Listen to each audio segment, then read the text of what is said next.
वाह, मजा आ गया। संध्या, आपने बहुत अच्छा गाया।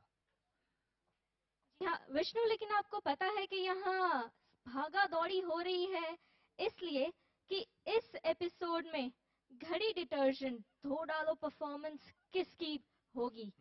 Performance of the week. Performance of the week का खिताब किसको मिलेगा इस एपिसोड में? संध्या, आपको क्या लगता है? मैंने गाने की अच्छी कोशिश करी है, बाकी सब जजेस पर है। तो जी, आइए बिल्कुल। जानते हैं हमारे जजेस की क्या राय है आपके बारे में। बाबा सहगल जी। अच्छा गाना गाया है, you सैंग very well, but you know थोड़ा क्लासिकल बेस था। I think you little week, बीच में आप थोड़ा वीक पड़ गए। एक दो हरकतें आपने बहुत अच्छी लिया, एंड बट ओवरऑल परफॉर्मेंस मेरे को थोड़ा वीक लगा संध्या। थोड़ा गाना इस थोड़ा पैशन थोड़ा मिसिंग था, थोड़ी परफॉर्मेंस लेवल थोड़ा गिरा हुआ था। I think you are tired, थोड़ा आप ग्लूकोज खा लो थोड़ा सा, and little more riyaz needs to be done, and you have to really be in it. थोड़ा आप ऑफ ट्रैक चले गए इस गाने में, जो मेरे को लगा थोड़ा सा वीक परफॉर्मेंस था, that's it. And but still you tried, you singing Bhojpuri. I will give you one more marks, 7 + 1 8। 8 points. Yes. Dilip Sen जी, सुर शक्ति संध्या के लिए आपकी क्या राय है? संध्या जी, आपने कोशिश बहुत अच्छी की, पर बेटा हमने हमेशा कहा है कि आप जब गाने में आलाप लेते हो या तो उसका अच्छा रियाज कर लिया करो, क्योंकि आपको जब गाते वक्त आपको समझ में नहीं आ रहा कि आलाप के अंदर आपका सुर कहीं ना कहीं खो जाता है, थोड़ा कम लगता है। और कुछ नहीं, गाने की कोशिश बहुत अच्छी की आपने, और आपकी इस अच्छी कोशिश के लिए मैं आपको नंबर देता हूँ 7। 7 पॉइंट्स। 7 पॉइंट्स। आइए जानते हैं हमारी छोटी दीदी कुमकुम दीदी की क्या राय है। संध्या, आपने थोड़ा स्लो गाया बट बहुत अच्छा लगा हमें, बिकॉज ये गाना ही कुछ इस तरह का था। किसी गाने में सुर ताल कायदे नाता अच्छा सा बना रहे ना, तो थोड़ा दाएं बाएं हो तो चलता है ना? क्यों बताओ? अब हम इन इतने दिग्गज लोगों के बीच में ये बात नहीं करना चाहेंगे, केवल मैं बहुत अच्छा गया है, और थोड़ा सा मेहनत करें और आगे बढ़ें। गॉड ब्लेस बेटा। दीपा नारायण जी, आपको कैसी लगी इनकी performance? Sandhya, you looking very pretty. Thank you ma'am. Classical base Bhojpuri आपने चुना था। You know how classical is very difficult. सुर ताल पूरा मेल होना चाहिए, और इमोशनल भी था ये गाना। तो आपने बहुत अच्छी कोशिश की है, आप बहुत अच्छा गा सकती हैं। प्लीज़ मेहनत करते रहिएगा, कोशिश करते रहिएगा, तो आई think you can do very well. आपने बहुत अच्छी कोशिश किया है, उसकी दाद देती हूँ मैं। Thank you. तो मेरी शुभकामना आपके साथ हमेशा रहेगी, और ये मेरा मार्क्स है। 7 points. Thank you Sandhya, thank you very मच। जजेस की राय तो हमने जान ली, जी, अब क्या इरादा है? अब मेरा थोड़ा डांस करने का इरादा है। मैंने सुना है कि भोजपुरी गाने बहुत ही मस्ती भरे और बहुत ही जोश भरे होते हैं। बहुत रियल सुना तो है आपने। आइए अगले परफॉर्मेंस को देखते हैं, बुलाइए। हमारे अगले प्रतिभागी हैं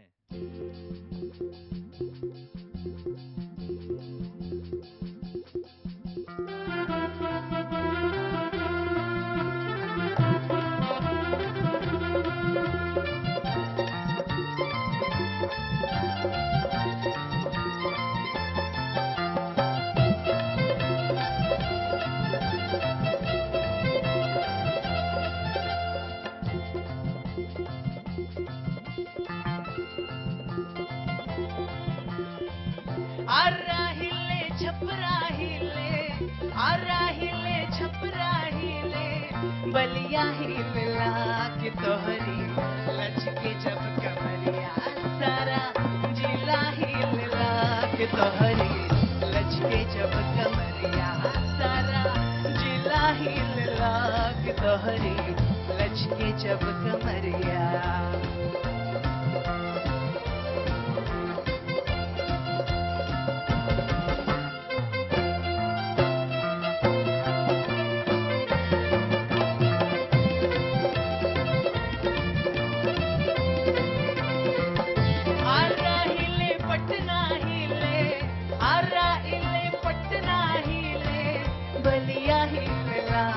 तोहरी लचके जब कमरिया, सारा जिला ही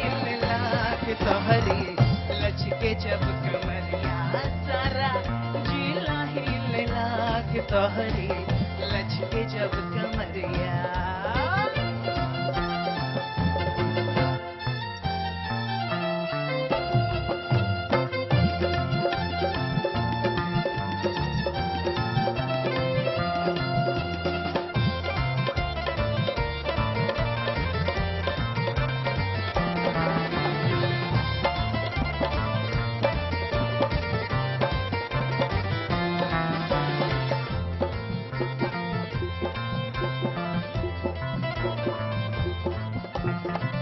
मुंशी पटवारी हिले हिले थानेदार बा हाकिम की कुर्सी हिले हिले सारा जिलवा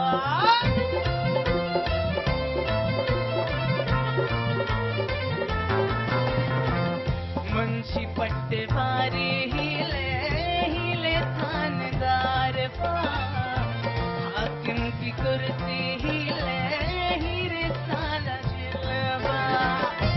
हंस के चले लुडगरिया हंस के चले लुडगरिया पिचरिया हिलला के तोहरी लच के जब कमरिया सारा जिला हिलला के तोहरी लच के जब कमरिया सारा जिला हिलला के तोहरी लच के जब कमरिया आरा हिले छपरा हिले आरा हिले छपरा हिले बलिया हिलला के तोहरी लच के जब कमरिया सारा जिला हिलला के तोहरी लच के जब कमरिया सारा जिला हिलला के तोहरी लच के जब कमरिया सारा जिला हिलला के तोहरी लच के जब कमरिया सारा जिला हिलला के तोहरी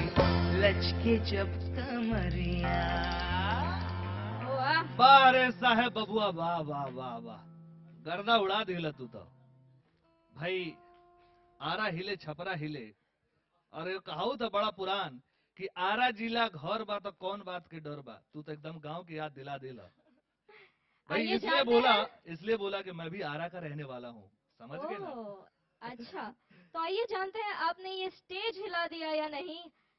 बाबा सहगल जी आपको कैसा लगा ये परफॉर्मेंस? साहिब ऑनेस्टली ब्रिलियंट परफॉर्मेंस बहुत ही मजा आया मेरे को आपकी एनर्जी आपका एटीट्यूड आपकी पिचिंग भी बहुत बढ़िया थी और आपने हाई पिच में भी गाया बहुत ही बढ़िया लगा इनके लिए जोरदार तालियां बिकॉज ये आज की वन ऑफ द बेस्ट परफॉर्मेंस थी मैं आपको सही बताऊं Wow. बिकॉज मैं एंजॉय कर रहा था ऐसा नहीं ओवरऑल जो पैकेजिंग था ओवरऑल जो आपका जो पोर्ट्रेल ऑफ योर परफॉर्मेंस था वाज brilliant thank you sir God bless you गर्व से ये कह सकता हूं कि आपको 10 मिले हैं आज वाह आपको मैं 9 दे रहा था इनफैक्ट जब इन्होंने बताया कि आप सऊदी से हैं तो एक नंबर सऊदी से total of 10 I think Ghadi detergent धोडाला परफॉर्मेंस ऑफ द वीक की तरफ छोटा छोटा एक मार्क्स मैंने दिया इनको सऊदी के लिए सऊदी वाले जी सारे फैंस जरूर जरूर खुश होंगे जी उस हाँ एक्स्ट्रा अरब पॉइंट का के लिए। शहजादा अरब का शहजादा इन्हें कहते हैं हम दिलीप सेन जी की राय जानते हैं इनके बारे में और उनके पॉइंट्स भी जानते हैं। बहुत अच्छे क्योंकि जितना अच्छा ये गा रहे थे उतना अच्छा इनकी एनर्जी थी उसमें और ये बात सही है कि हम चाहे अरब में रहें या लंदन रहें या अमेरिका रहें कहीं भी रहें पर हिंदुस्तान की जो मिट्टी और उसका जो खून होता है वो अपने संस्कार अपनी भाषाओं को नहीं भूलता। तो आपने भी क्या वहाँ रहने के बावजूद भी हिंदुस्तानीपन यूपी बिहार का पंच खोया नहीं इसलिए आपको मैं देता हूँ बाबा साइकिल जी के साथ साथ में 10 मार्क। वाओ क्या बात है बहुत खूब। थैंक यू साहब आपने मेरा इज्जत रख ली सुरक्षा का इसका बहुत अच्छा गाया आपने और प्रगति जो है हर वक्त होनी चाहिए और प्रगति तभी प्रगति है जब वो निरंतर होता रहे इस चीज़ का ख्याल रखिएगा। पर आपने तो छपरा और कहा क्या हिला दिया आई थिंक पूरा सारा शहर हिल गइल बा तो हर गाने से ठीक बा चलो गॉड ब्लेस बेटा। चलिए साहेब जानते हैं हमारी दीपा भौजी की राय। भौजी की तरफ से साहेब को सऊदी से छपरा पहुंचाने के लिए 9+ points. वाओ 10 पॉइंट्स, क्या बात है, बहुत खूब। थैंक यू सो मच। A perfect 30। तो छोटे छोटे कदम बढ़ रहे हैं परफॉर्मेंस ऑफ द वीक की ओर। How do you feel? I feel just on the seventh sky. Wow मैं एक बात कहना चाहूंगा कि पिछले एपिसोड में डेंजर जोन में था, जी उसके बावजूद आज इसने तीनों जजेस से 10 मार्क्स लिए। I think he needs a big hand of applause actually. बहुत बिल्कुल खूब, वेरी वाकई। नाइस। और साहिब, इसमें अपनी सक्सेस को इस पॉइंट को यहाँ तक मत जाने देना, और लाइक दीदी ने कहा कि इसको और मेहनत करना, इवॉल्व करना अपने आप को। I think you are doing very well. Yes, congratulations. और आप अपनी सीट पर बैठ सकते हैं और बुलाते हैं हमारे अगले कंटेस्टेंट को फॉर अ वंडरफुल परफॉर्मेंस।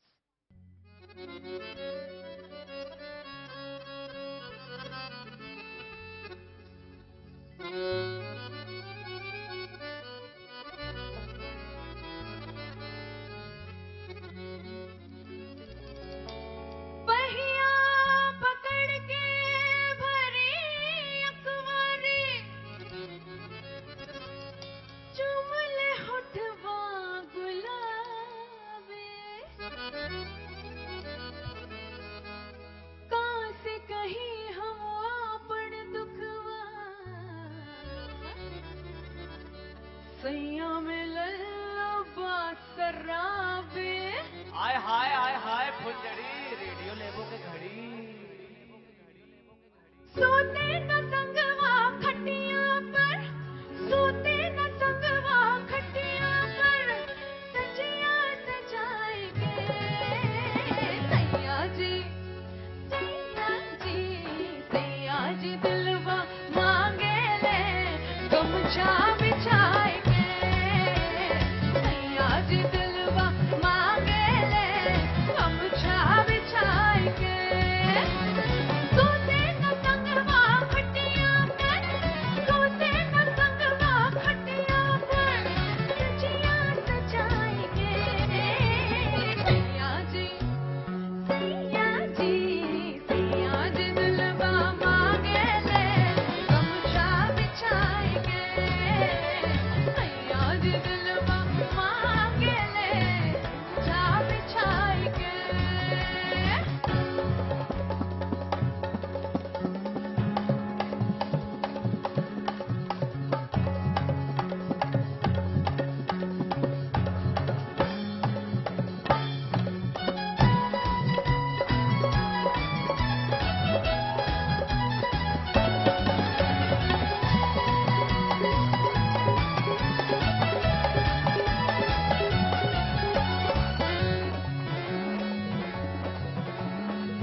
मनवा करेला नाही ससुरा में चैती, भले नैहरवे में हम जिंदगी बितैती। कबू सतिया में दाएं से, कबू सतिया में बाएं से, कबू सतिया में दाएं से, कबू सतिया में बाएं से।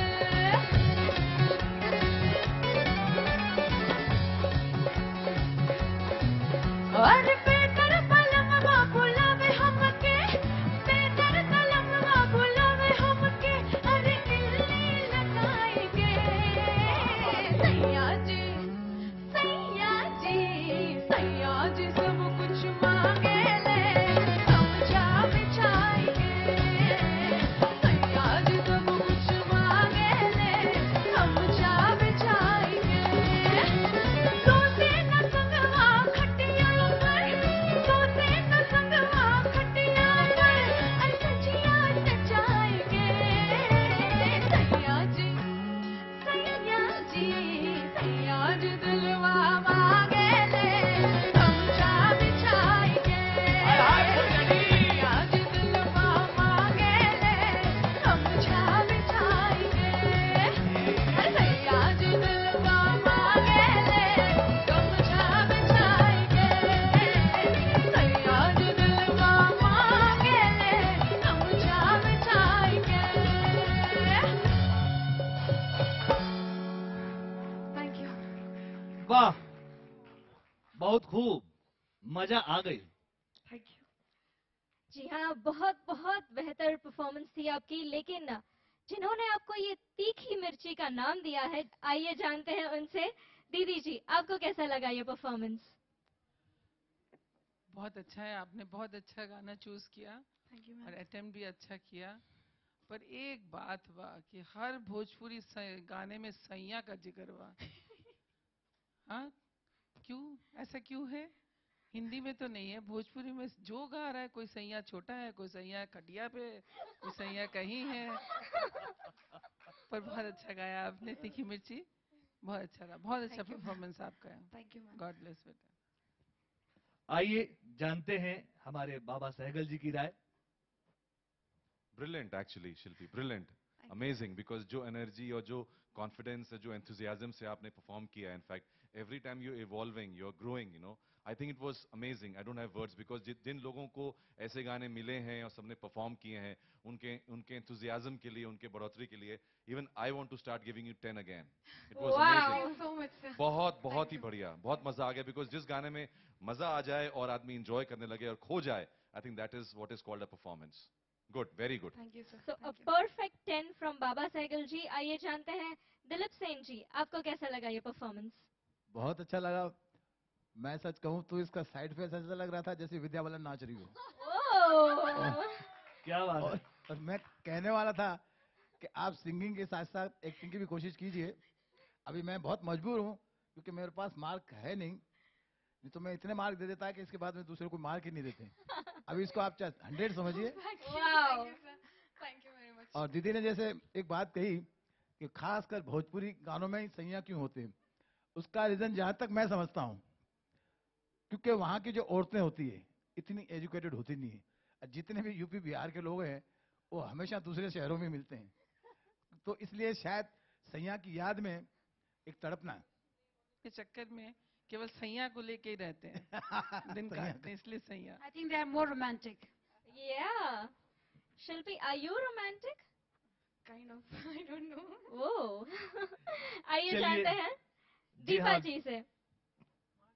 शिल्पी बबुनी, हाँ जी। क्या कहूँ, दमदार दमदार जोरदार performance. Thank you ma'am. Thank A you. perfect 10 points. again.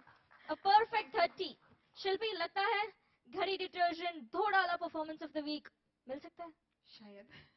All right, all the best for that and thank thank you. You very much. Thank you. चलिए, बहुत धन्यवाद है आपका।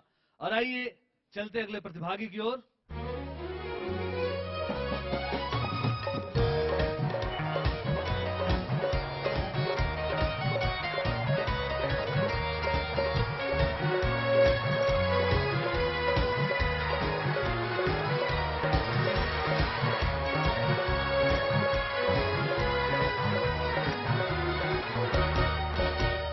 जाता रहा परदेस बलमवा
मोहब्बत